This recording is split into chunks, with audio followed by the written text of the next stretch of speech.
A lot of news organisations talk about having a world exclusive. They talk about how they're the only ones who've got this story. And that word exclusive gets used by clubs and organisations and hotels as a way of saying we're just for a few select people, the right sort of people. And there's an interesting take on this in the Gospel of Mark, where some of Jesus' disciples come across another man who's driving out evil spirits in Jesus' name.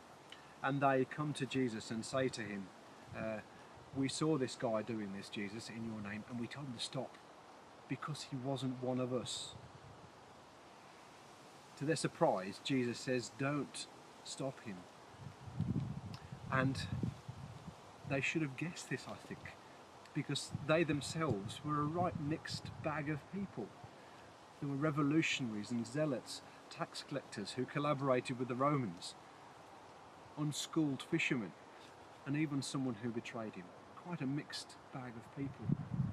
It seems that Jesus isn't exclusive, but rather he includes and invites anyone who wants to be included and invited into his company.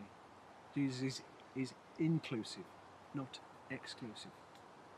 It was my privilege for a time to be a member of a church in Nottingham, and it was in quite a difficult part of the city where for lots of people who lived there, life was quite challenging.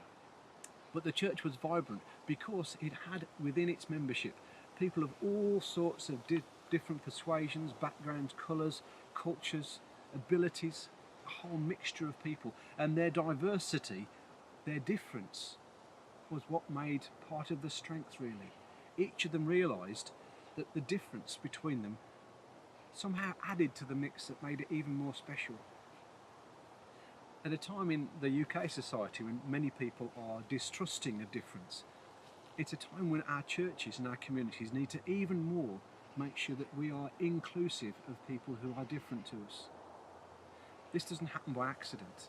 We have to do it deliberately. We have to make sure that we're reaching out to those who are different to us. And it has to happen with individuals finding different ways of meeting people who are different to them. It's not an easy task, and maybe the job starts with a prayer. Lord, give us grace so that we're able to reach out and welcome and include and involve people who are different to us and who you love just as much as you love us. Amen.